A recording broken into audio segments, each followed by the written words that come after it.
Good evening, dear guests. Good evening, dear friends.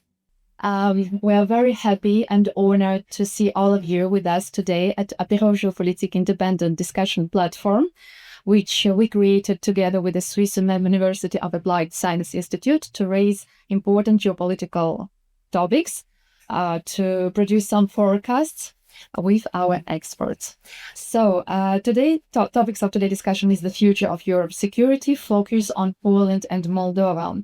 The war in Ukraine and the increasing confrontation around Iran and the Middle East, all these conflicts reshaping international order, energy security, the global power balances. So as Europe faces growing uncertainty, a lot of questions arise about NATO, about strategic sovereignty, about future of European security.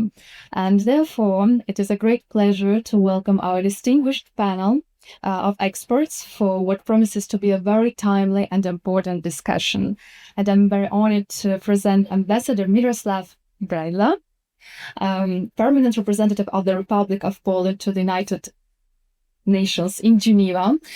He has an impressive career in diplomacy, being a diplomat in Washington, in Brussels, working with disarmament questions. So thank you very much for accepting our invitation and being with us today.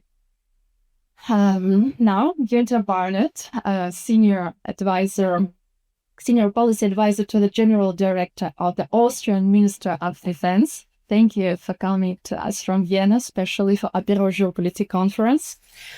Professor Nicloai Tveatcov, he's a Moldovan political analyst and academic who is focusing on geopolitics, identity, sovereignty, neutrality. He's author of the book Voice of Transnistria, Voice of Gagauzia. He's co-author of the book Neutrality Brief Manual, Sovereignty Brief Manual, and now the most recent Security Brief Manual. Gilles-Emmanuel Jacquet is a political analyst, lecturer at the Swiss UMEF University of Applied Science Institute. He knows Moldova very well in the region because he worked in French embassy in Chisinau in Moldova. And he is the author of this book about history of the Transnistrian conflict. A very deep, very nice book, which I really recommend to people who are interested in this region. Hicham Lehmisi, a geopolitical analyst and a lecturer at the Swiss UMEF. Hicham is a regular columnist to different international media. He's the author of the idea of Apéro Géopolitique, which he launched in en masse, and together we are creating these conferences in Geneva. So I want to emphasize that we are here not to criticize any government, any actions. We are here to understand what is going on, to have answers to at least some questions. And me, Katika Joari, I have been working in journalism for 20 years, and I'm a book author as Moldova, Switzerland, Building Peace, Moldova, Switzerland. So today we have a little bit different format. We will start with Hicham Lehmisi, his opening strategic remarks, his vision about European security and possible forecasts. So please, 10 minutes, maximum 15 minutes for your presentation, and then I ask our experts to keep the answer not more than 10 minutes. So 1 hour conference and then your questions. So please, Hicham. Merci Katia pour l'excellente présentation. Alors bonsoir à tous. Son Excellence, Monsieur Broiło, je dois prononcer correctement, donc ambassadeur représentant permanent de la République de Pologne auprès des Nations Unies. Mesdames, Messieurs les experts, Mesdames, Messieurs les élus, parce qu'il y a quelques élus parmi nous présents ici, chers amis. Alors, en guise de présentation générale, surtout dans un cadre francophone, parce que le débat il va surtout être tenu en anglais. Donc je fais un petit peu simplement quelques remarques générales pour mieux préciser le cadre en fait des discussions qui seront échangées durant cette soirée. Alors tout d'abord remercier votre présence pour cette nouvelle édition de notre apéro géopolitique consacré à un sujet qui est important et qui est vraiment au cœur de l'actualité du continent européen, l'avenir de la sécurité européenne, focus sur la Pologne et la Moldavie. C'est le titre qui a été choisi. Et ce titre est particulièrement symbolique de le préciser depuis Genève, ville de la diplomatie, ville du dialogue, ville de la gouvernance internationale qui accueille depuis plus d'un siècle, des siècles même, certaines des principales institutions chargées de promouvoir la paix, le règlement pacifique des différends et la coopération entre les nations, de la Société des Nations jusqu'aux Nations Unies aujourd'hui. Et cette réflexion, en fait, sur la sécurité européenne, en fait, lorsqu'on l'appréhende directement, bien, nous pousse à revenir un petit peu à l'histoire longue, en ce sens où, si on reprend l'histoire européenne, particulièrement, parce que le sujet c'est l'Europe, depuis les traités de Westphalie, 1648, qui consacraient un principe moderne qui a toujours cours dans le droit international aujourd'hui, c'est celui de la souveraineté des États, ou en passant par les concerts des nations, issus du fameux congrès de Vienne de 1815, où les Européens ont cherché à mettre en avant un jeu diplomatique à travers en fait des mécanismes qui étaient capables d'empêcher le pire. Et aujourd'hui, lorsqu'on voit la réalité et la direction qu'est en train de prendre l'Europe, notamment à travers la question du conflit ukrainien, eh bien, on se dit qu'on a peut-être besoin de revenir à cet état d'esprit. Et puis après les destructions de la Première Guerre mondiale, une nouvelle ambition est apparue, c'était celle de substituer le droit, la coopération institutionnelle et la diplomatie à la logique de la guerre. Il était inspiré notamment par un grand président américain, Wilson, qui était promoteur, entre autres, de la renaissance de la Pologne en tant qu'État. Eh bien, à travers cette approche, il a conduit à la création la Société des Nations, dont le siège était ici même à Genève. Et ça a été les premières grandes tentatives, en fait, d'organiser la paix par des règles communes, des institutions permanentes et un principe essentiel qui est celui de la sécurité collective. Parce que, au fond, la sécurité internationale, elle désigne justement l'ensemble des mécanismes politiques, diplomatiques, juridiques et stratégiques destinés à éviter les conflits, encadrer les rapports de force et préserver un ordre international stable. Et cette réflexion, elle est étroitement liée à une autre notion fondamentale, celle de la souveraineté des nations, qui a été promue par la création notamment de l'Organisation des Nations Unies au lendemain de la Seconde Guerre mondiale, avec cette idée fondamentale, c'est que la sécurité d'un État, eh bien, ne peut être durablement assurée au détriment de celle des autres, et que la paix, elle repose sur la conviction qu'une menace contre l'un peut devenir une menace contre tous, et que la stabilité internationale nécessite des mécanismes de coopération et de dialogue, de médiation, ce qui est en train, quelque part, de disparaître petit à petit dans le discours médiatique, entre autres, en Europe. Et ça, c'est quelque chose qui est très inquiétant, notamment dans la relation des pays d'Europe occidentale avec la Russie. Mais ce qu'on oublie également, c'est que pendant plus de 30 ans, c'est-à-dire depuis la fin de la guerre froide, l'Europe a vécu avec l'idée que la guerre, la grande guerre, la guerre de haute intensité, appartenait au passé. Après la chute du mur de Berlin, l'effondrement de l'Union soviétique, que l'Occident s'est attribué d'un certain point de vue.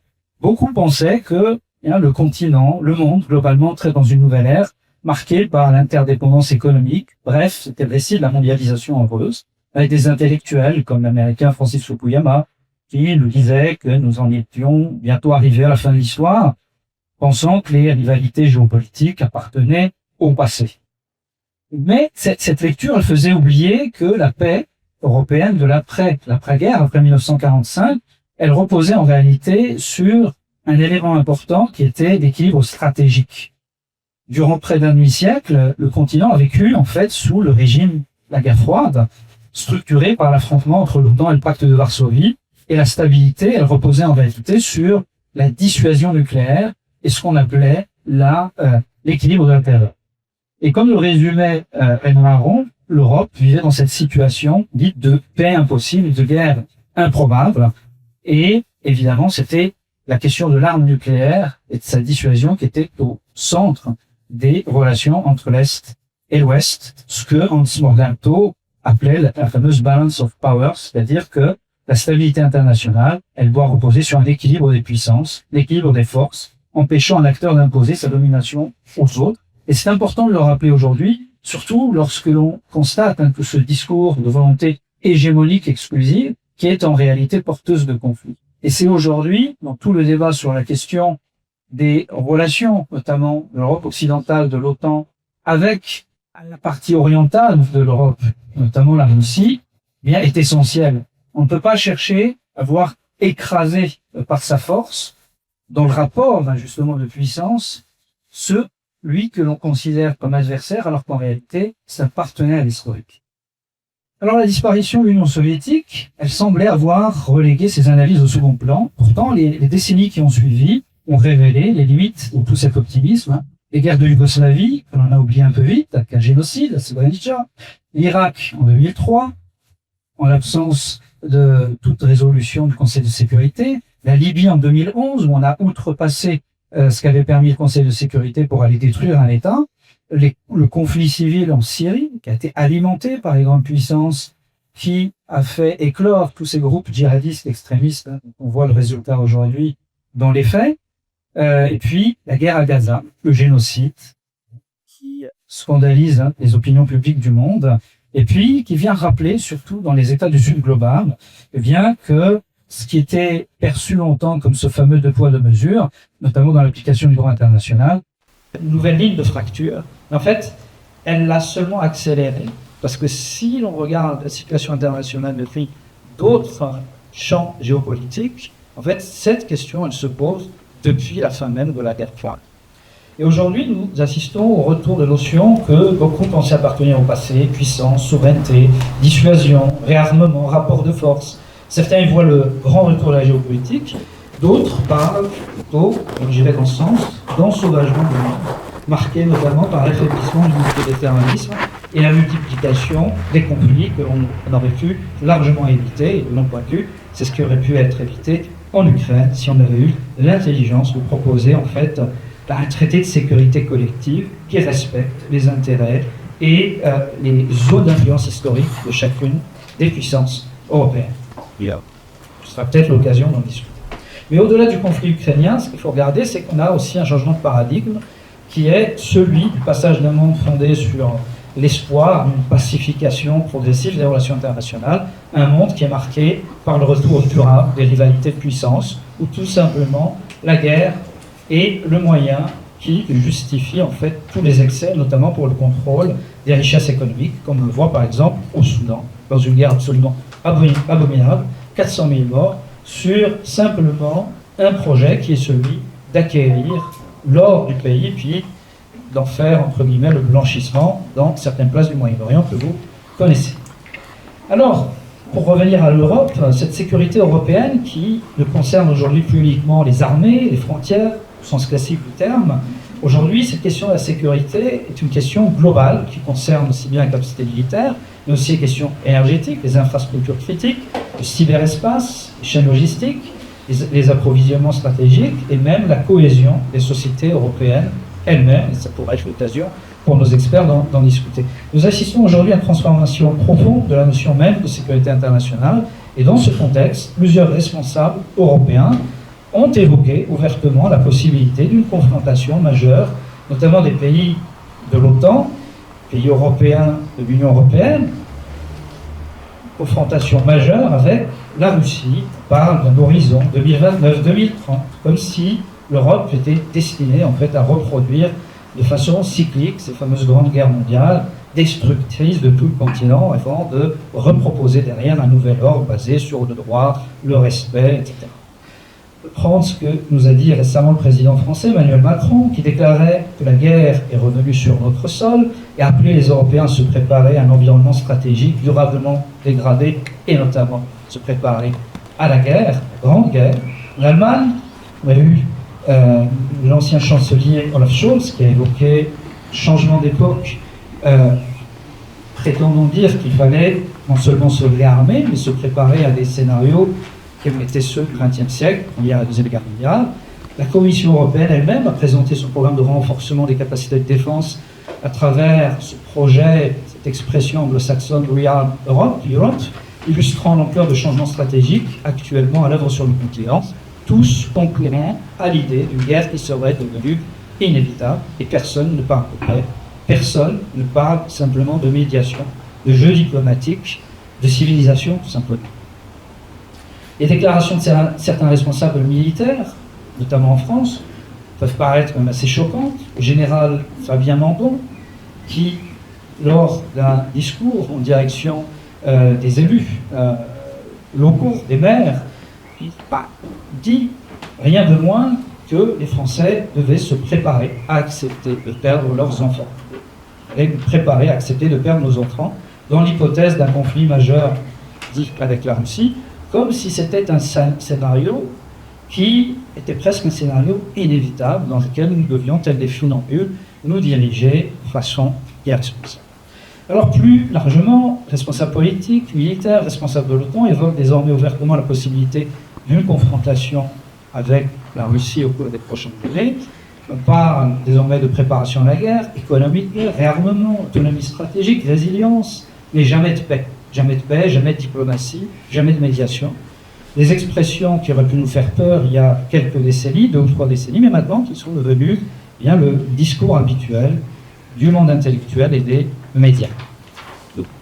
Alors, l'Europe est-elle en train de construire les conditions de sa sécurité future, ou assiste-t-on plutôt à l'installation progressive d'une nouvelle confrontation durable majeure sur le continent?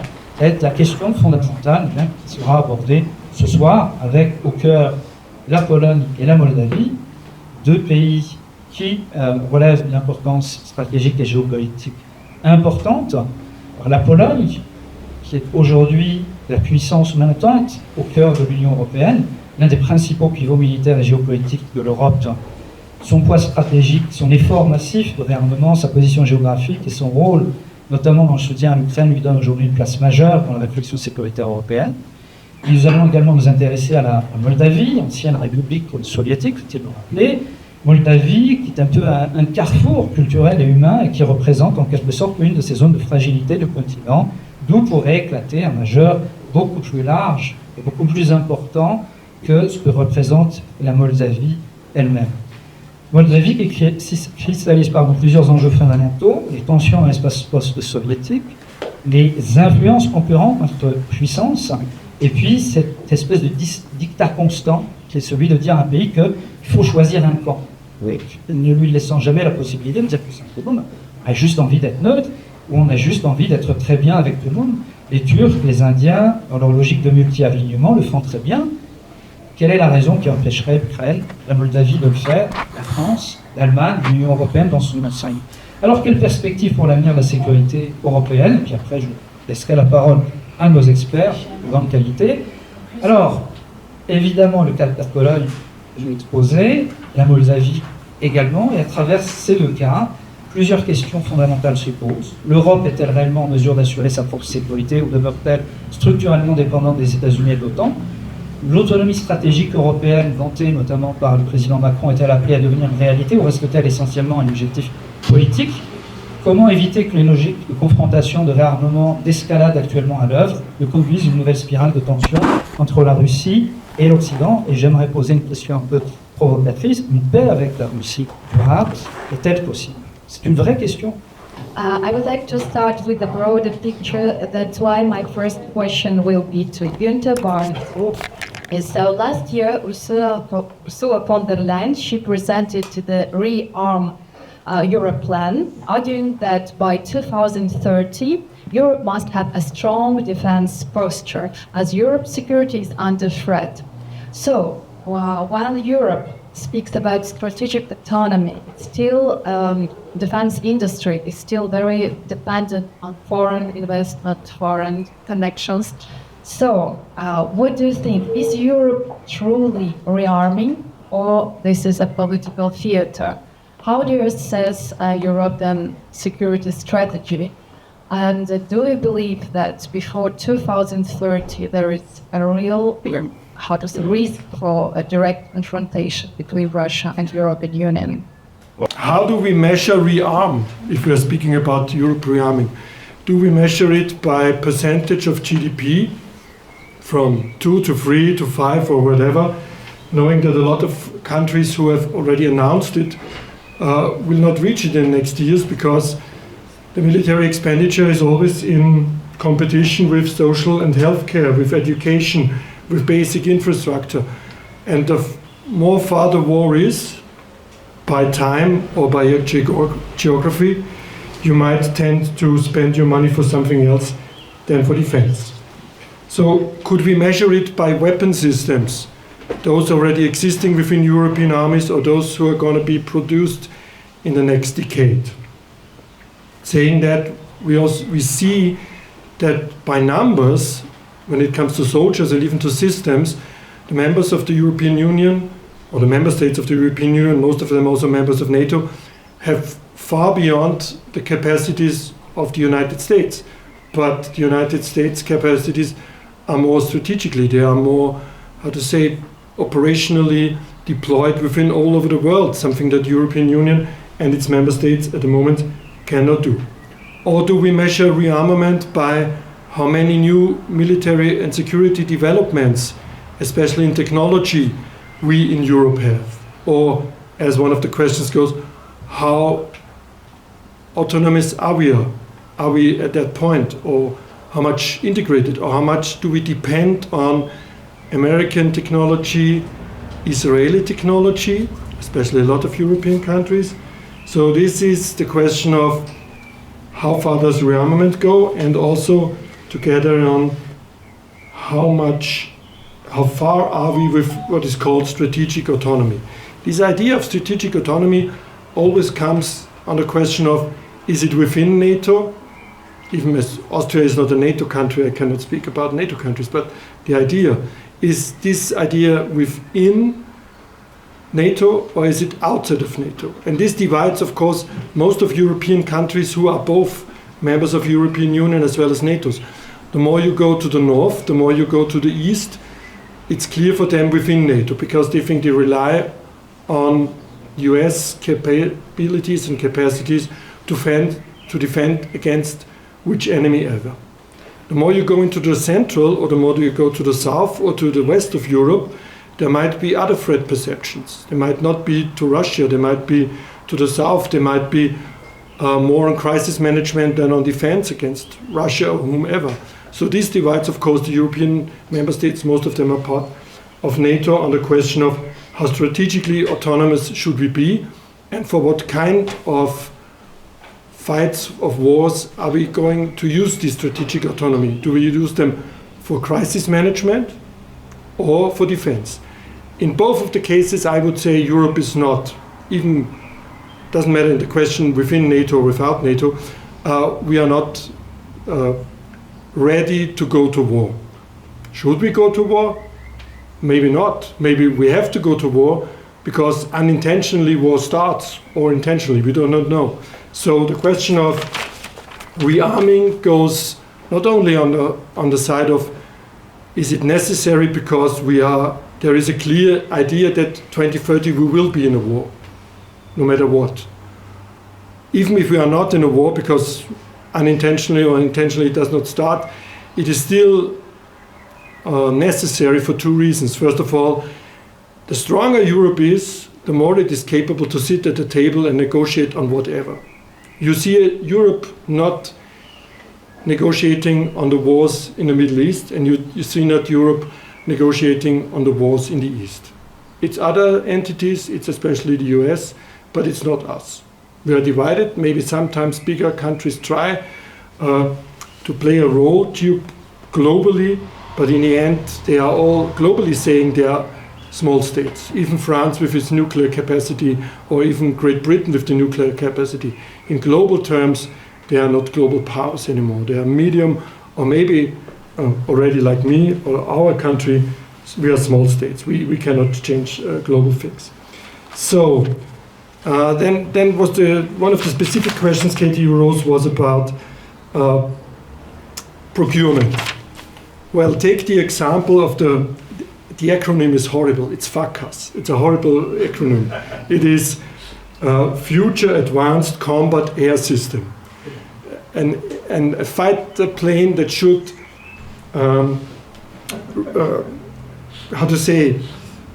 it being in sixth generation, and it should replace the French Rafale and the 4 countries Eurofighter, at least, or maybe some more. So I think the Swedish will not give up their production.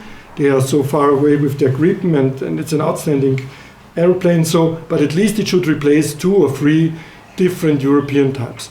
And if you see the discussion between Germany and France, you know everything. There would be a simple solution saying nearly both strong, 50-50.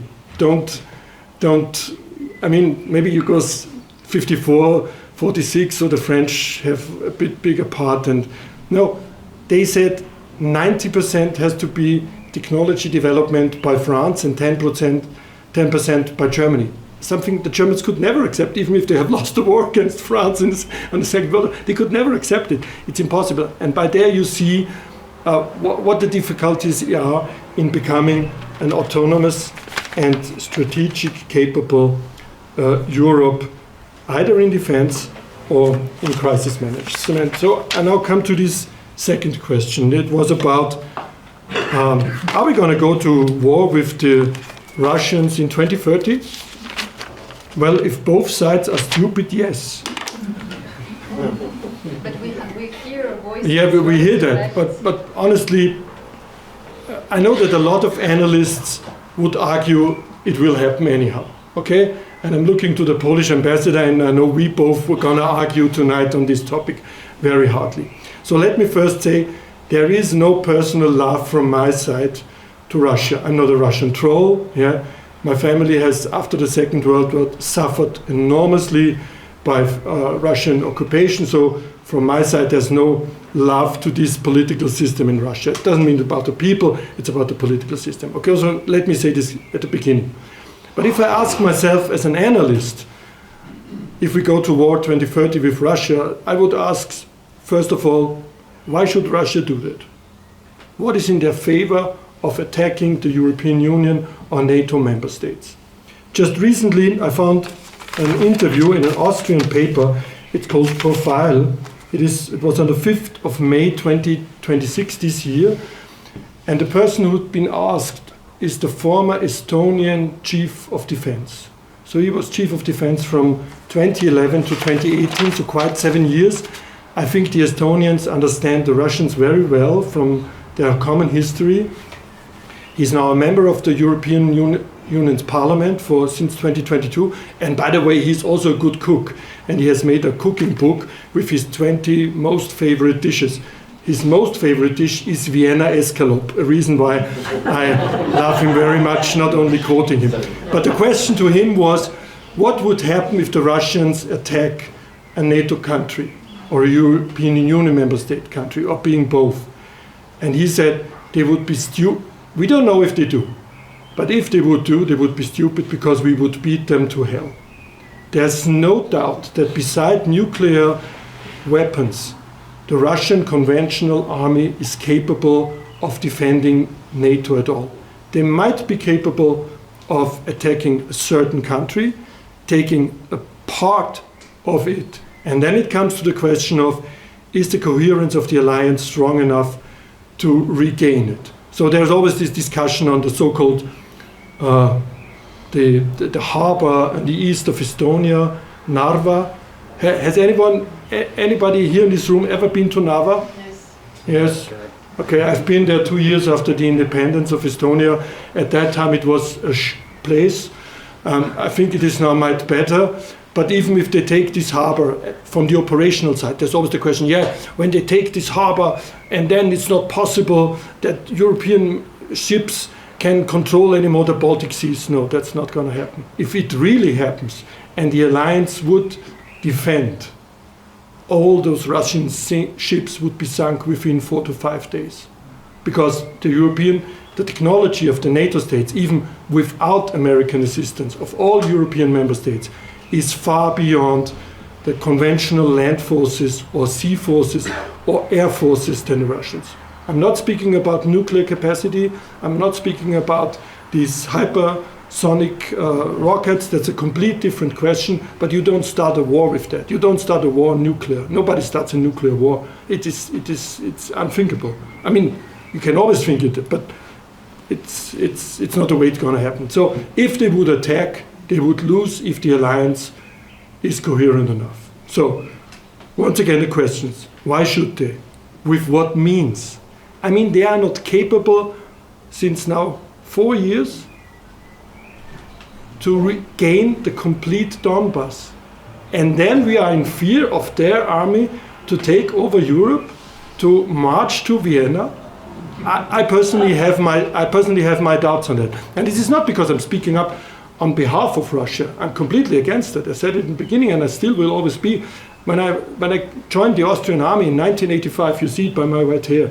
I joined the army in 1985 as a platoon commander of a guerrilla-type warfare platoon directly on the border to the, at that time, Czech Republic, which was part of the Warsaw Pact. So I was willing to fight all of them until the end. Okay, so no doubt. But my questions still are, with what capabilities, for what reasons, where would they attack, what would be the outcome of the attack, and is this the real Russian intention? If you look at these 20 or something points that were in some months ago raised by, it was said by the Americans and by the Russians, and you never know who really wrote it. If you read them really, really carefully, you have the intention that they might also want to get out of this war. They don't know how, like the US don't know how to get out of the war in Iran. And then would both sides still have something like in the Cold War times, a division between the whole globe and not being connected then all together?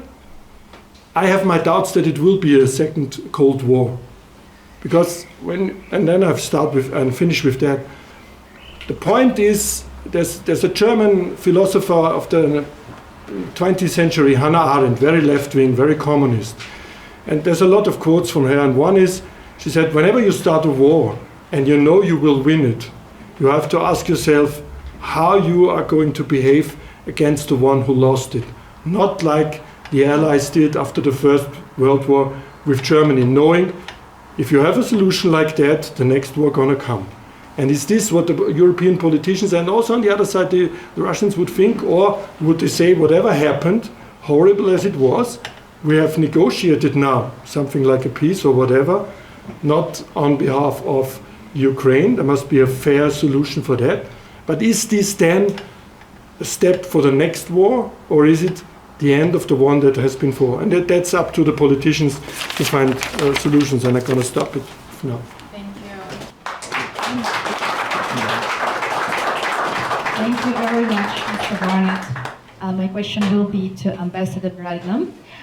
Poland has positioned itself as the NATO key frontline state, and it has allocated record level of defense spending. Now it's about 5% of GDP.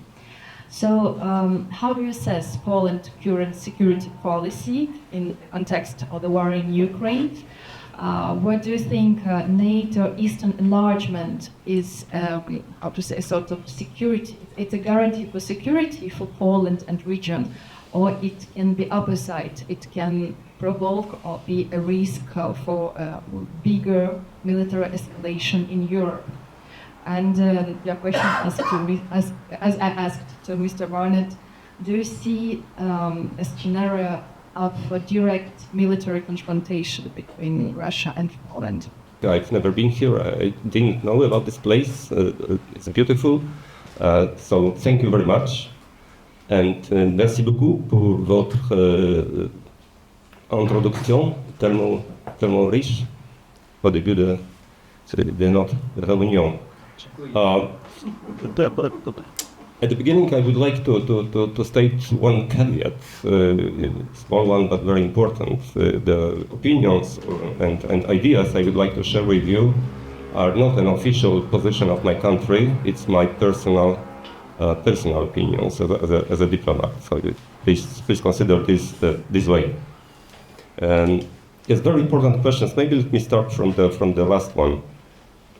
Whether we are heading towards the war in Europe. Of course, I hope not, and everybody hopes that it will not be the case. And it mainly depends on a realistic assessment of capabilities. If both sides, in a very realistic way, can assess their capabilities and possible losses, it's this equation is very, very clear. There is no sense to start the war. And for Poland, if you would like to understand Poland's position and Poland's current security policy, we need a certain historical perspective. How it starts during 20th century. As we know, during the Cold War, there was an Iron Curtain. Poland was in an eastern camp as a satellite country, semi-sovereign, dependent on Moscow. After the Solidarity Trade Union movement, we regained full independence. Of course, it wouldn't happen without transformation in the Soviet Union and without engagement of the Western allies. But what was the most important at the time, at the end of 80s, at the beginning of 90s, was the broad, across the political spectrum, accordance that we need to get back to the Western civilization. It means that our political goal was to join the European Union and to join NATO. And we were in a very comfortable situation because, as I said, the whole spectrum, political spectrum, was absolutely convinced that this is our destination.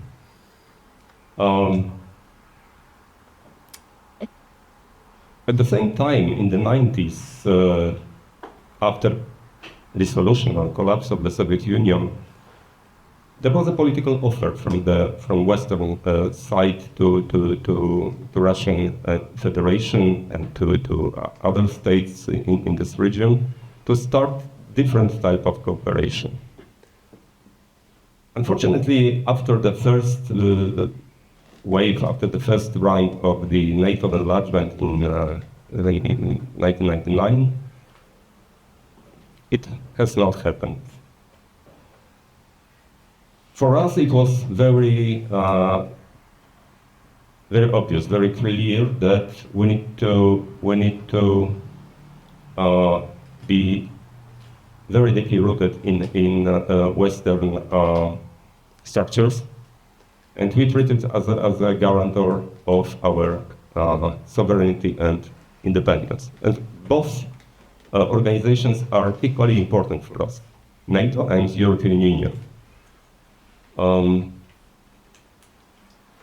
Currently, yes, why we are spending almost 5% for our defense budget? This is reaction for action. We will not do it if there will be no threat on our eastern flank, eastern border. But it's obvious that our military capabilities were far beyond current needs. Then our authorities decided to invest very much in defense sector, and this is the only reasonable solution for the moment. But we hope that we will not be forced to use this weapon, but they should have this aspect of deterrence.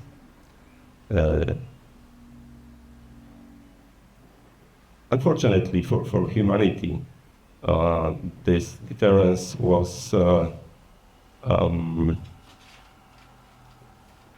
nuclear weapon prevented the war during the Cold War. Now, from our point of view, the new types, the new technologies could play a similar role, like nuclear weapon to effectively deter attack from any direction. But I think that's all what I wanted to say at the moment. My next question will be to Professor Tveatcov, who also came from Chisinau, especially for our conference, Apéro Géopolitique. So I would like to ask you to explain to our audience the Moldovan case, geopolitical case, why it's specific, about the frozen conflict with Transnistria, about risks. Is it really frozen conflict, or it's a sort of geopolitical bomb which can be activated by Moscow anytime when it's convenient in the context of Ukraine war?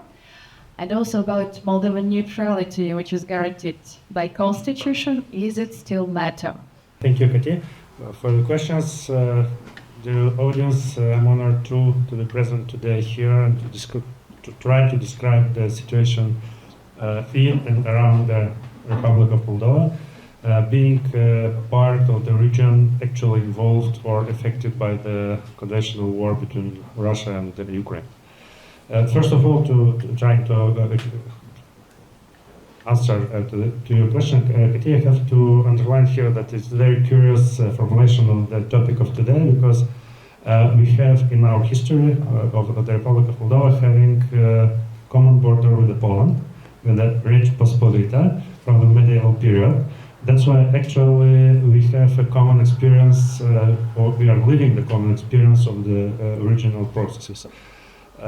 That's why it's a very good possibility to make a comparative analysis of these two countries, the country being affected in position at the face of this conflict and geopolitical interests.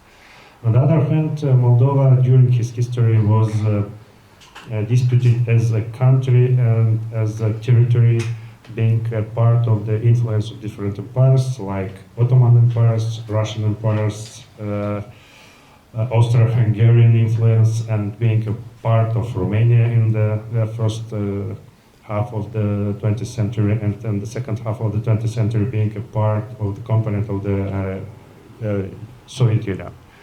That's why all these elements of the history make our country very vulnerable face of the external influence. And being a very small country, to understand the territory of Moldova, it is similar with the territory of the Switzerland. It's about 34,000 square kilometers. And the number of people is similar with the Latvia or Slovenia, for example. It's not so big country. Moreover, comparing with the neighbors, Ukraine having actually estimated about more than 20 million people, but before the war having 40 million people. Romania, 20 million people, Russia, Belarus, Hungary, Bulgaria, and so on. That's why usually Moldova is considered as a small country, maybe staying in gray zone, let's say so. But having this vulnerability, we don't need more factors to be affected to become a red zone. To have any danger of our country make us affected directly and became a victim of any attack or aggression, being extremely affected by, for example, in our case, of Transnistrian conflict or issue. About the neutrality, this question actually is, as we have discussed already this in Bern several weeks ago, actually is considered like a Russian narrative face of our country and in the regional security policies, but it's not certain true, because the neutrality talks began in our country in the Soviet period in 1990. When was adopted the Declaration of Sovereignty, our country was declared for the first time demilitarized zone, and after that, as a result of the Transnistrian conflict and considering our country free of the international military presence, in this case of the Russian military presence, the neutrality as a point, as a concept, was included in the constitution. But at that time, our political class did not consider important to promote international recognition of this neutrality. And maybe now we are understanding that this promotion was actual in that period, but in actual conditions at the present time, it's not so easy to keep this neutrality status, to maintain the negotiation with all sides from the region. Moreover, having the recent declaration of Commissioner for Foreign Affairs Kallas that the European Union will or has no neutral position in face of the conflict between Russia and Ukraine, and Moldova being maybe not integrated but involving in the European processes and European security and foreign policy, practically became as a part of general or a common European position.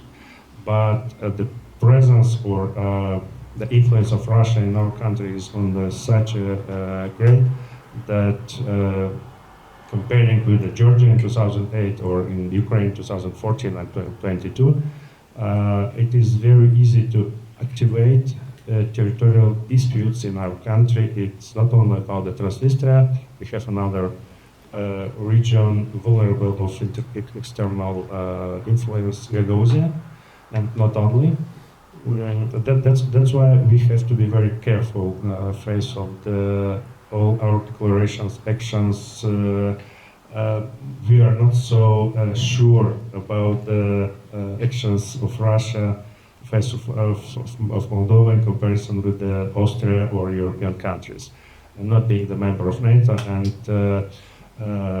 taking into account the opinion polls of the people from Moldova that NATO as an organization is not very popular in our country, but the bilateral relations with Romania, with Austria, with France, with Germany, we are trying to modernize our army to promote our defense policy as a neutral country, but as a follower or supporter of the international law, of the human rights policy, and promoting security with political instruments. This is the general my answer to your question. Just to, so if there is a threat from Russian side, who will help Moldova? European security system or neutrality? As usual, I'm saying that our weakness is our advantage. So as much time we do not represent a risk for any country, even including Russia, we could be patient that nobody will attack us. In comparison with Ukraine, which ruined the relations with Russia before 2022. In our case, we practically react to Russia's aggressive actions, but do not provoke or making an initiative in this case. That's why our authorities are very careful in managing the relations with Russia, keeping the diplomatic relations until today, and having very intensive contacts with our European partners to reduce the possible risks of attack or perception of our country as a possible factor of danger for our neighbors. Very diplomatic answer. Thank you very much. Next question to Gilles-Emmanuel. So you know Moldova very well, so I will ask also, don't you think that small Moldova and easy to attack would be the next country drawn into the war in Ukraine? So how do you see this? And second question, for you, what is the bigger risk, that Russia will directly attack European Union or just wait, seeing the processes in Europe? There's political fragmentation, immigration, economic crisis. So your vision. Good evening, thanks for your invitation. I will not speak as a Swiss UMEF faculty, but rather as a member of the Geneva International Peace Research Institute. I'm in fact the vice president. Thank you very much for your question. Well, I'm not going to go through the history of Moldova or the conflict with Transnistria. I'll try to focus on some important key points, and maybe later we'll be able to go a bit more in depth. Sure, the conflict we have in Ukraine is a big risk with regard to Moldova, with regard to its, let's say, territorial disputes with Transnistria, but we mentioned as well Gagauzia. Evgenia Gutsu is jailed, so there are increasing tensions between Chisinau, and Comrat. The conflict in Gagauzia, compared to the conflict in Transnistria, was an ethnic conflict. Well, in Transnistria, it was not the case. And I'll talk a bit about that, because very often people think that both were ethnic conflicts. Gagauzia was an ethnic conflict in which originally the population, the Gagauzians, viewed themselves as, let's say, not much favored by the central government. You had a lot of health issues, problems of infrastructure, pollution, and so on. So when the People's or Popular Front started in Moldova, the Gagauzians, like most Moldovans as well, hoped for political and cultural reforms. But very quickly, when some members of the Popular Front started to raise the issue of the historical ties we have between Romania and Moldova, let's say the old Basarabia, the Gagauzians and other minorities started to feel threatened, because we had in this conflict a clash of collective memories, different collective memories with regard maybe to the history of the Russian Empire, but especially as well with regard to the Soviet history. Gagauzians and some Slav minorities, Russians and Ukrainians as well in these years, felt that they would be part of a mono-ethnic state. They felt threatened. So in Gagauzia, they started to quickly support the Transnistrians. In Transnistria, the, let's say, a rebel movement or the separatist movement was not just made of Russians. You had as well a lot of Ukrainians from the local Ukrainian minority which supported the Transnistrian cause. Ironically as well, you can find it in archives, even some Ukrainian nationalist movements supported the pro-Russian separatists in Transnistria, because they viewed themselves, first of all, as a threatened Slavic minority. So then you would ask, oh, so it's an ethnic conflict. You have ethnic, or rather linguistic dimensions in the conflict with regard to the recognition you provide to a local or a minority culture, which is in fact a similar issue we have in Ukraine. More generally as well, the conflict in Transnistria was not totally an ethnic conflict. It was mainly about the political legacy. Transnistrians supported the Soviet legal framework. They wanted to continue to be part of Soviet Union before its collapse, and afterwards to be part of the Russian Federation. The Moldovans had a very different perspective on that, because they had been part of Romania from 1918 to 1940, then they had been briefly under Soviet rule, then back under Romanian rule between 41 and 44, and then there were a Soviet republic. Talking about cultural issues is already a very big topic. I'm trying to remain synthetical on that. But interestingly, in the Soviet Republic of Moldova, you had the highest rate or inter-ethnic marriage compared to other Soviet republics.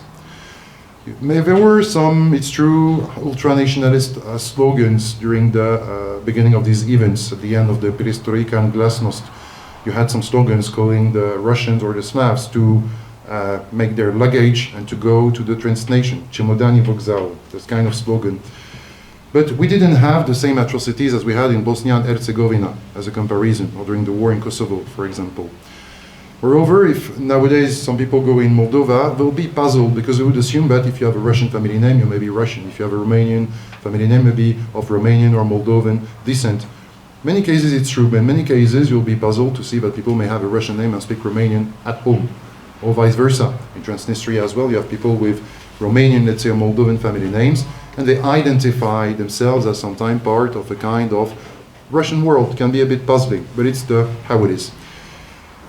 Professor Tveatcov said as well that the situation in Moldova is somehow delicate, because you have a fragile, somehow inter-ethnic equilibrium, even though, once again, ethnic issues are not the most important issues. It's mainly about linguistics or language, about politics, and increasingly about geopolitical orientations. Mr. Tveatcov and his colleagues conducted a very important sociological survey in Moldova years ago. He maybe later will give you some details about it. You don't need to be a sociologist or a statistician to see through this survey that Moldova is somehow not fragmented but polarized. You may have a significant block of pro-EU supporters, while NATO is not much supported, it's true. But while many Moldovans apparently support the EU, they don't want to cut relations with Russia, with Ukraine, and with Romania. Because once again, we have a mixed country, even though we may have conflicting visions about the past, about the future, and so on. So now with regard to Ukraine, because we have this delicate situation, any incident we could have on the border between Ukraine and Transnistria and Moldova any problem we could have in Moldova with regard to domestic politics could polarize more the society. And you just need a very small incident. It could be between the Moldova and Transnistria on their, let's say, in their security zone. It could be on the border between Moldova and Transnistria or Moldova. We had already in the past some incidents. The MGB headquarters were attacked in Transnistria a few years ago. Some people talked about a Russian provocation. Others say that it will be an Ukrainian or Moldovan provocation. It's not clear.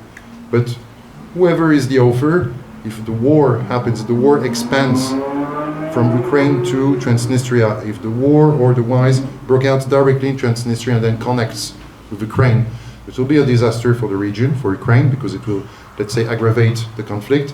It will be a disaster for Moldova, especially with regard to all the efforts made since 1992. The relations between the two sides of the Dniester River are not perfect, but compared to the relations we had during the war in 92 or in the following decades, it's better. I was even surprised to see that major Transnistrian companies that are, let's be clear as well, the supporters of the Transnistrian authorities, pay taxes to the Chisinau government. We have strong interdependence between the two sides of the Dniester River. On one side, they may complain sometime about the Tiraspol government. On the other side, they may complain about the Chisinau government. But in the end, you don't have the ethnic hatred you could have in other conflicts. But something important, which shows as well that even though the context doesn't seem much conducive, much favorable for negotiations between the Transnistrians and Moldovans, it's time. It's now or never. Because gradually we could have more risk of incidents. Ariostovic in 2022 proposed to Maia Sandu to have a joint operation to take Transnistria, thinking it would be easy. Maia Sandu was cautious. She said, no, you have a framework for negotiations with Transnistrian side. It's important as well to add, and I'm not praising in any way, by the way, the Tiraspol authorities. You have a lot of Ukrainian refugees who went to Transnistria, some stayed, others went then to Moldova or other countries. The Transnistrian government is pro-Russian, politically speaking, even though it depends economically speaking a lot on the European Union. Even though the Tiraspol government is pro-Russian, they still regularly meet with the Ukrainian ambassador in charge of the settlement of the conflict on the Dniester. So once again, you know, it's not binary, it's not black and white. So because we still have these ties, because we have people working hard, it would be important maybe to learn lessons.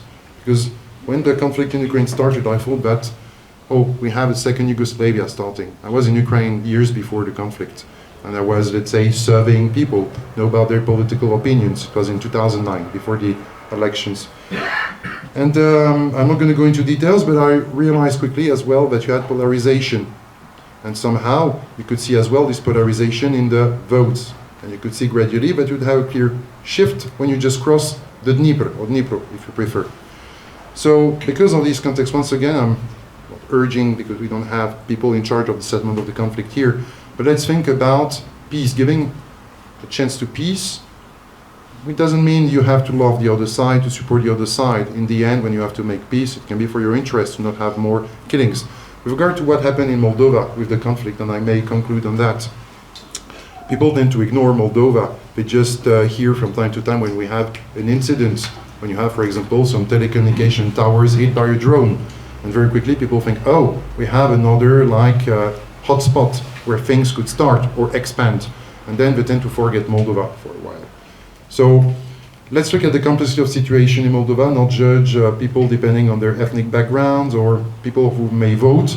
The situation is more complex than what usually many Western media tend to say about the country and the conflict or the regional context. I will just end on that. The peace settlement process became increasingly difficult due to increasing tensions between, let's say, Russia and NATO or the European Union. The substantial negotiations we had on the political content of the conflict ended around 2006-2007. 2007 we had the speak in Munich of Mr. Putin, but previously as well we had tensions regarding the deployment of the US anti-missile system in the Czech Republic and in Poland. So you may have domestic political issues that can hinder the settlement of the peace process or conflict settlement process in Moldova, but it depends a lot on the goodwill of guarantors, of neighbors, of regional powers, and once again, about the strategic atmosphere or environment we have in Europe. The more we'll head towards confrontation, the more we may have a conflict in the Dniester region. Thank you very much. I will, shortly second question. So do you think there is possible Russian aggression to Europe through Narva, as we mentioned, through Poland or through Moldova? Or Russia will just wait and look what's going on in the European Union and with all the processes which are going on now? We hear a lot about, let's say, plans of expansion, about a revival of the Soviet Union. For me, it doesn't make much sense. I don't think there is such plan. Now, if we look at Russia's capabilities, may be able to conduct a war of attrition in Ukraine, but it's not clear they'll be able to conduct a conflict, have successes, strategic achievements against the EU or NATO. Some people years ago, even though it's a bit far from this theater of operation, some simulations were made about the confrontation between China and the US. Both sides will be militarily, in terms of human resources and capabilities, depleted. If we have a conflict between NATO and Russia, no one would win. Very quickly, we would have as well the threat of a nuclear escalation, because we see a lot of incidents, we see both sides tending then to hit more strategic targets, which can lead to then more brutal reactions. The Russian nuclear doctrine was amended in 2025, and it's more open. It doesn't mean that it will support preemptive strikes, but the range of issues considered as threats towards national security is broader than what we had in the past. So there are more occasions for Russia to be able to strike in this case and for some NATO countries to retaliate. The other issue as well, would NATO countries be really truly committed to this principle of solidarity? Very often people think that the Article 5 is automatic. It's not. You have Article 5 with Alinea 1, which states that countries have a right to not go for war.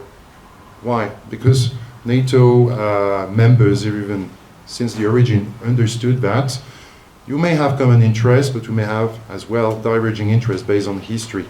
And some countries, well, some countries may view Germany positively, others may view Russia positively, and others as well may view Germany negatively. I'm French, we had 3 wars with Germany. It doesn't mean that I view Germany negatively, by the way. For some countries, being far from Russia means they may feel less concerned than Poland, the Baltic states, or Moldova, or Romania. So I don't think there is a plan for Russia to attack. What we may face is an incident in the Baltic states, in Transnistria, around Poland or Belarus, that would then trigger not just the escalation, because we are somehow engaged in a phase of escalation, but then you would have other steps that would lead to a conflict. And once again, the risk of a nuclear escalation is real.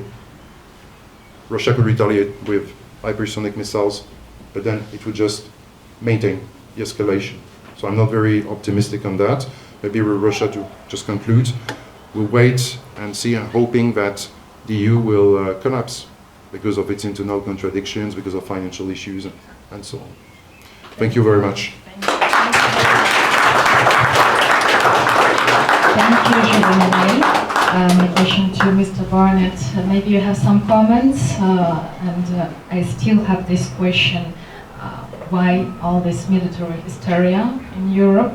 And regarding Austrian neutrality, if something happens, some accident in Lithuania and Estonia, I don't know, what Austria will do? Will be a mediator or will be forced to take a side? 3 different questions. I'm going to start with the last one. Since the year 2007, the European Union has, what not everybody has recognized until now, a defense clause. It's Article 42.7. It's a defense clause that is stronger than Article 5 of NATO, even if the European Union doesn't seem at the first as a defense institution, which it becomes more and more. And this is a problem for Moldova. So compared to my country, when we joined the European Union in negotiating until 1994, becoming a member in 1995, the European Union looked quite different than it does look now. By the law, by the rules, and also by the geopolitical situation, and by the rivalry it now has with a lot of other competitors globally, and especially, as a lot of European politicians already said and didn't think what they say about, we are already at war with Russia. Some of them already said it like that. So this defense clause 42.7 is stronger than Article 5 because it says if one member country says it has been the target of an armed attack, it can declare that it has been attacked and awaits the assistance of all European member states with whatever is in their means. So, generally quoting it. The question of what is within your means can of course still be decided by the country itself. So different than NATO, which has a common defense planning and assets and ways on how to defend if the case happens. The European Union does not have that, but all the European member states who are NATO member states as well would then, even I would say 99%, they would use their means to defend the other European member state against this threat. If this is then a full-scale war, or if it is just an intrusion or an incident, like the one that happened today with the drone that came through Russia over Romanian territory, and then for what reason ever, I'm sorry that I was texting before because I've got some messages from my comrades who are waiting that I give free what they are writing about this incident on our homepage. I will do it afterwards. So you see already that there is NATO defense. There are already NATO capacities on land and air to defend the other NATO countries, even if it's not a war with Russia. Only it's intrusions by drones. But we also had Ukrainian drones over Estonia, Lithuania and others, or even through Finland, to attack Russia from another side. So with 42.7, one state declares, the others have to do whatever is in their means. And even if there's no defense planning like NATO, I think it also, Article 5 would immediately be put in place by NATO, only not if the Americans would be contradictory, and this would be clearly the end of the NATO, but still I think most of European member states would go in defense. So when it comes to my country, it's a bit more difficult, because even if 42.7 is also obligatory for us, we have a constitutional hindrance that says we are not allowed to use our soldiers outside of Austria for defense reasons. We are only allowed to use them for crisis management. Doesn't matter if it's UN, NATO, EU or whatever crisis management, but not for defense. So what would we do then? We would not mediate with Russia. No, this is gone. This is history. This is something that would have happened before 2014. But there have been, and I would say, unluckily on both sides, so many actions that has driven Russia away from us and us away from Russia to the situation where we are now. So, but we would not mediate.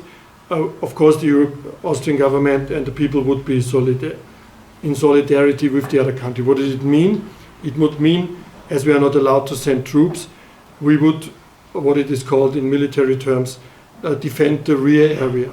So rear area defense is also necessary for the transport of troops of other European or NATO member states to the Eastern Front or to wherever. So if Spain would, either on sea or on land or on air, transport its troops to defend maybe, for example, Estonia, if it would go by land, a lot of European member states or NATO member states would have to pass our country. And different than Switzerland, we would, of course, allow these transports through our country, as we've under then Article 42.7 of the Treaty of the European Union. And secondly, we would defend this rear area, which is our territory, with all our means against any kind of attack. For example, there's now, as the professor has spoken about, the nuclear deterrence or nuclear possibilities. if it's a full-scale war and a full-scale nuclear war, everything is over. We don't have to discuss it. But if it's on showing Russia that we are capable of defending against their missiles, there is this new initiative of the so-called Sky Shield. It's an European initiative of having more capabilities on defending against whoever missiles. It could also be Iranian missiles or whatever. And Austria, even Switzerland, is part of it. At the moment it is said it's only about the platform. It's only about buying common capacities and capabilities in cheaper way, because these things are really, really expensive. But if you look at it from an operational point of view, there is no doubt. If Austria would have these kind of means, for example, medium or long range air defense capabilities, and if they are positioned somewhere in the area around Vienna, so if you have long range capacities where you shoot 500 kilometers away at least, this is outside of our airspace, then we would defend Slovakian airspace or Hungarian airspace or Slovenian airspace or Czech airspace or whatever, because it would make no sense to use these kind of systems against an attacking missile, even if it comes from the east or from the south, and waiting until it hits your territory.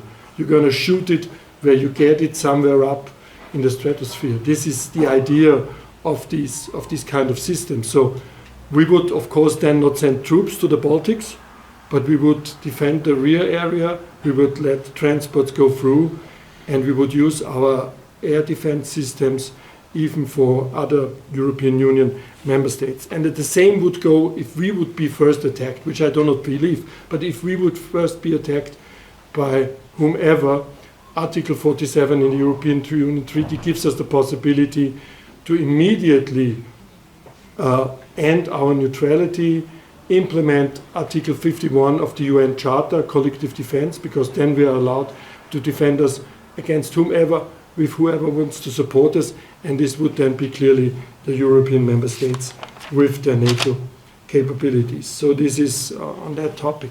Just shortly, Yeah. before you said that rationally there is no logic that Russia will Yes. continue the aggression towards European Union, but still we observe this military hysteria. So how you explain that? Phew. I mean, there are different reasons. First of all, is you never know. Okay, so if you never know, then it's better to prepare yourself. And all of us, I've just looked at it. You all know this famous Latin quote, no? Si vis pacem para bellum. So if you want to protect your own peace, prepare for the possibility of war. And if you are strong enough, it would mean if you are not aggressive, you give the others, the possible adversaries, the symbol, I'm strong enough, don't attack me. And as the professor said, it would be a loss for both sides. And this is the logic. And we had this logic also in the Cold War times. I've been in the Austrian army for a very long time in the Cold War times. I remember it very well. I understood the logic. And as for example, today there's always this hysteria about, oh, they are testing us. I mean, in the Cold War times, both sides, and also we as the neutrals, we were always tested. American high altitude reconnaissance airplanes flew over Russian airspace all the time. One was shot down, you might remember it, those who have the gray hair like me and the age and maybe the historical knowledge. One was shot down, the Russians shot down one high altitude American reconnaissance airplane because the Americans were testing them. And this is what happens if you're in a situation like that. You test the other one, you find out what can they do, what can they not do. Is it possible? But you also find it out to be sure that if they're gonna attack you, you are capable of fighting back in a way that shows them, don't attack me. So this is like tic-tac-toe. It doesn't mean that we would go intentionally to war. I accept the argument, and I have to say it myself, about the unintentional. This is always a problem. So if logic ends, we're going to go into this one. And I'll give you a quote of Gramsci. You know, it's very often said in these days, so the old world is dying, the new one is not born. it is the time of monsters. So we see these monsters, but not only on the Russian side. We see them over the Atlantic also, maybe in the south, wherever we see them. So, and this is the problem and the situation at the moment. So whoever says, I'm gonna negotiate with Putin, on nearly everybody, is there's a political death of him nationally and internationally. Who is allowed to discuss and negotiate with Putin? We don't know, but a lot not. And when we look back in Cold War times, negotiating always happened after the highest peaks. When we had the Cuba crisis, negotiations rose up, and we did a lot of treaties to make sure that nuclear war will not happen. And the same goes with the Afghanistan war and all those things. So the normal logic would be, the higher the tensions, the more we negotiate. At the moment, I do not see this. This is maybe different than it was before, and this is because it might be more dangerous, but it is because of these, we don't talk anymore. We text each other, but we don't talk anymore. And this is also on political side. I can tell you from my personal insights, I work for decades now with politicians. I've been a politician 1.5 decades myself, and I see the difference between 20 or 30 years ago. People don't sit at the table anymore and discuss out what should be the outcome. They write each other, they text each other, they announce. So whenever something happens, there's an announcement reaction. There's no quiet diplomacy, there's no sit-back channel, or nearly none, or much less than it was in Cold War times. This is maybe the difference, and this is what it makes maybe more dangerous. Ambassador Broiło, I would like to ask you about the USA, who is shifting their attention to the Middle East, to Asia-Pacific region. What is the role of European Union and its members to make Euro-Atlantic alliance stronger? And what is the role of European Union, its states, to rebuild peace in the world, and the United Nations as well? Thank you very much for this question. I think it's a very important one. But before I will try to answer this question, let me come back to what was said by Mr. Barnet on let's say pre-war situation which we are facing now. Of course, there is no direct conflict between NATO or NATO countries with Russia. No use of conventional weapons or kinetic attacks. That's for sure, and it's very good.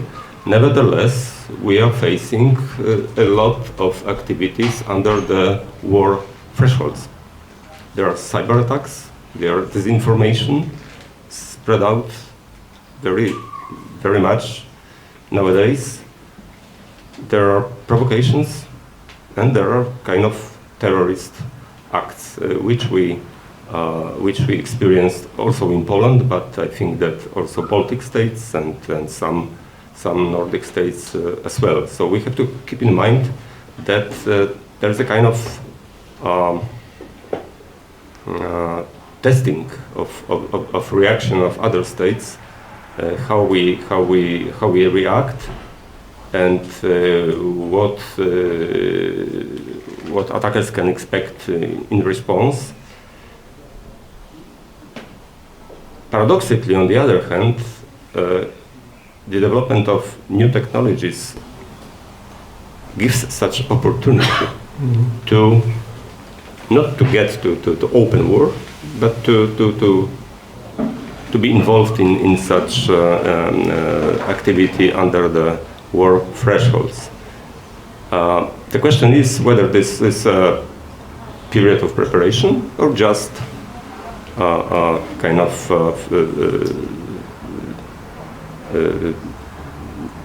not friendly activity, let's say. But Europe and United States and the role of the United States is a very important question, as I said. I think it's we need to get back a little bit to the history to understand how Europe is important for the United States and vice versa.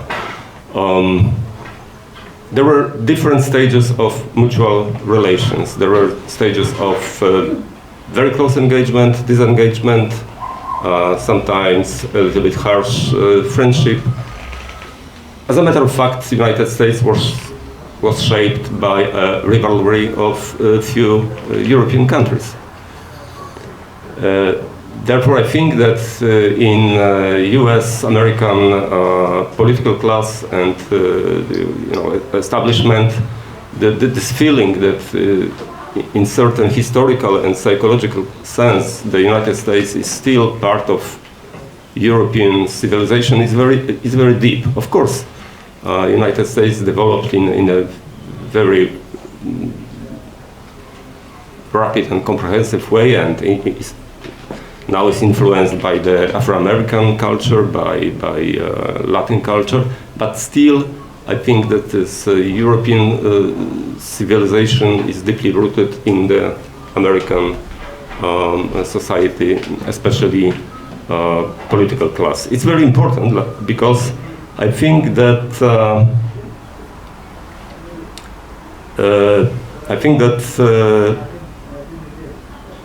many depends on the future engagement of the United States. Currently, what we see is a tendency to unilateral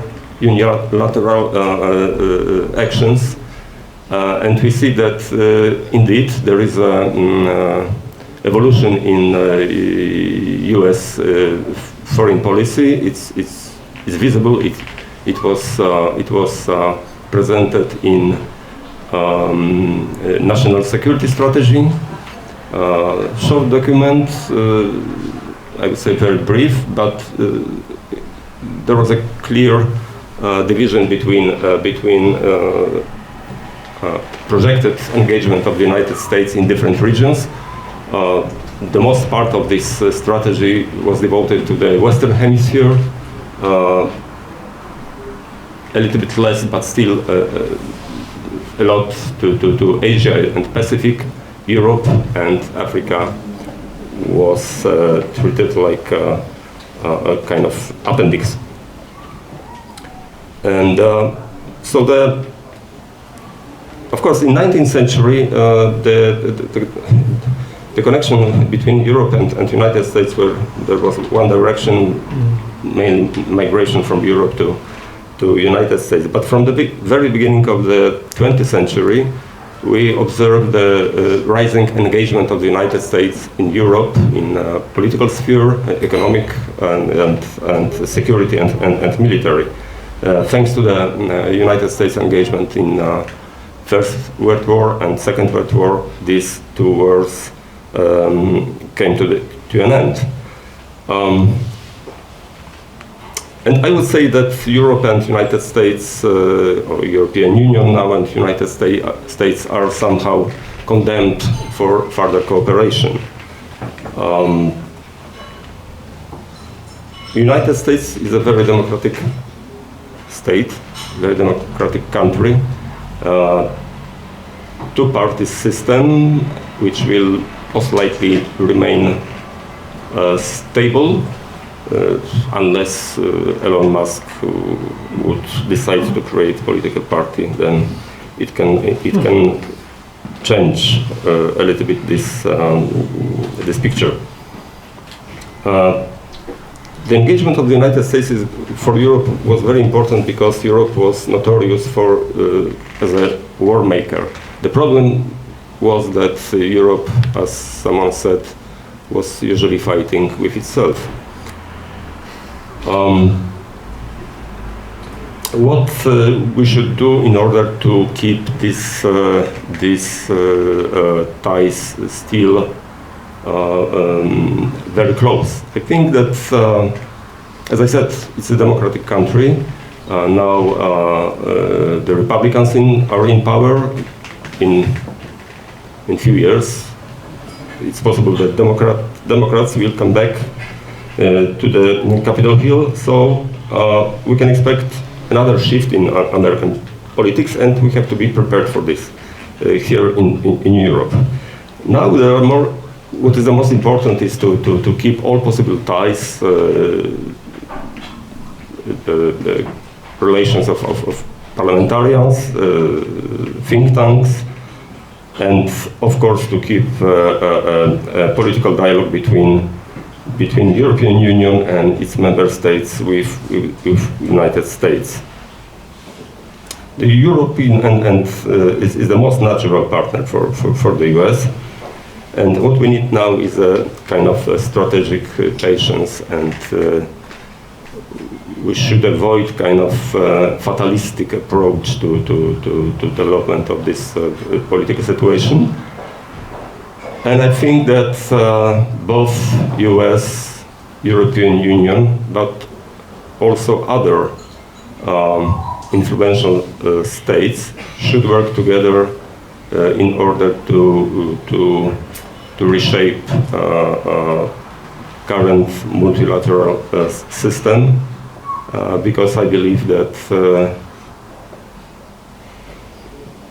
getting deeper in unilateral approach is a recipe for failure. Sooner or later, we need to come back to the healthy multilateral cooperation, and I think that currently ongoing, let's say, reform or rather process of adaptation of the UN system is the best possibility to come back, to return to real cooperation. It sounds maybe a little bit idealistic, but I think that this is the only possible solution. I thank you. Thank you. Thank you very much, Ambassador Broiło. My last question, and I ask Nicloai Professor Tveatcov to be very short. It's about Moldovan European integration, which is a strategic choice of Moldova, and there is accelerations of reforms there. I would like to cite our President Maia Sandu this March. The year 2030 is a realistic target for Moldova to join the European Union. So may you explain to our audience how you see how it's possible for Moldova to join European Union with Transnistrian frozen conflict, or it will be without Transnistria? Will it be through joining Romania or with Ukraine package? So how do you see, is it possible, and how? Thank you, Katerina, for the questions. I will be very briefly here. You know, there is a, let's say,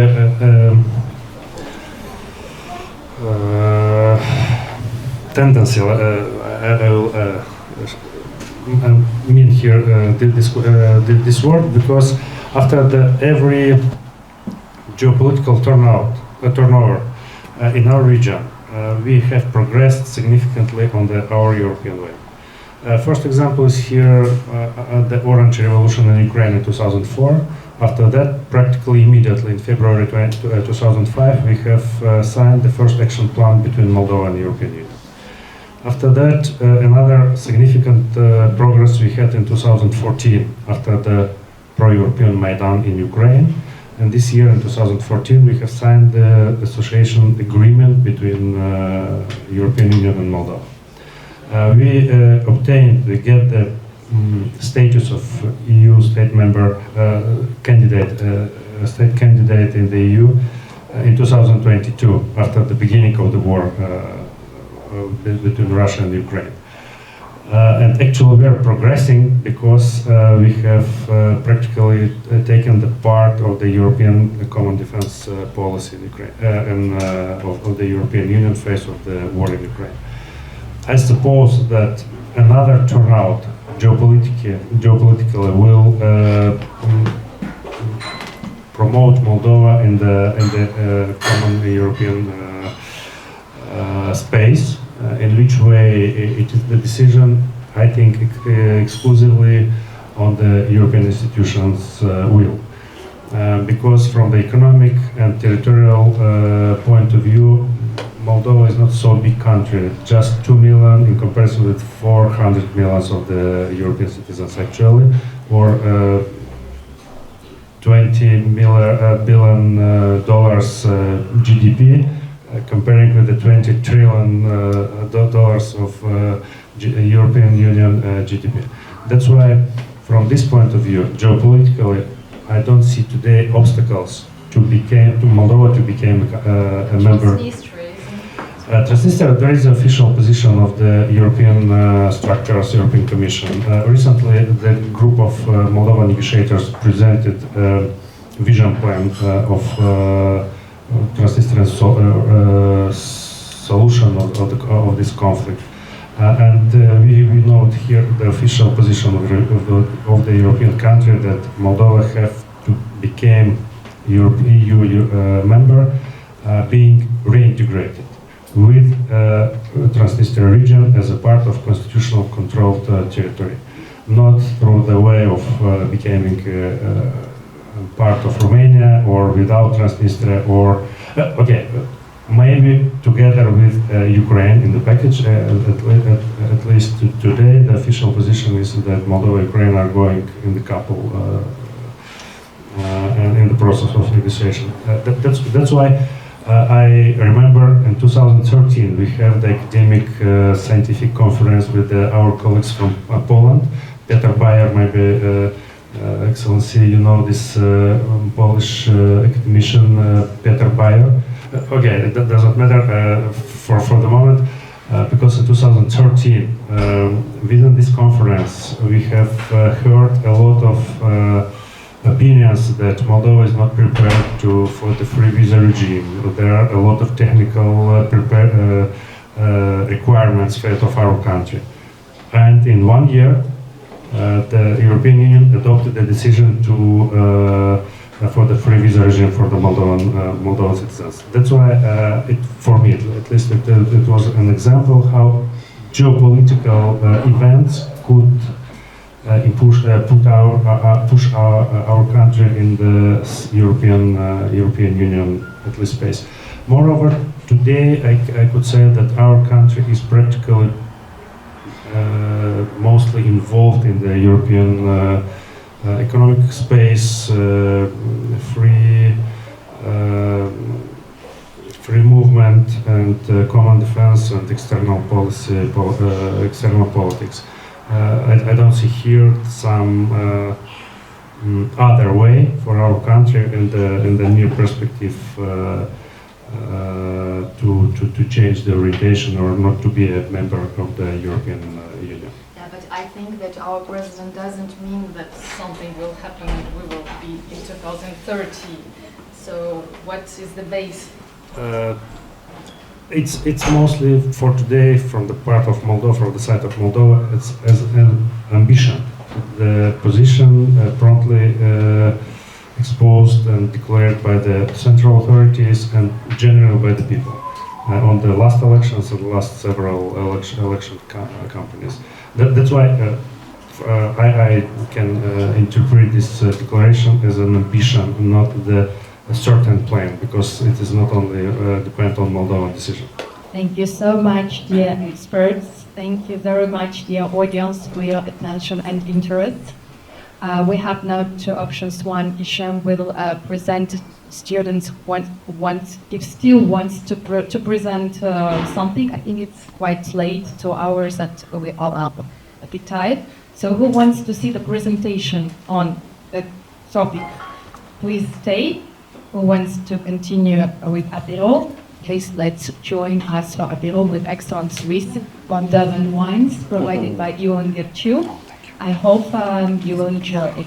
Thank you very much. Thank you.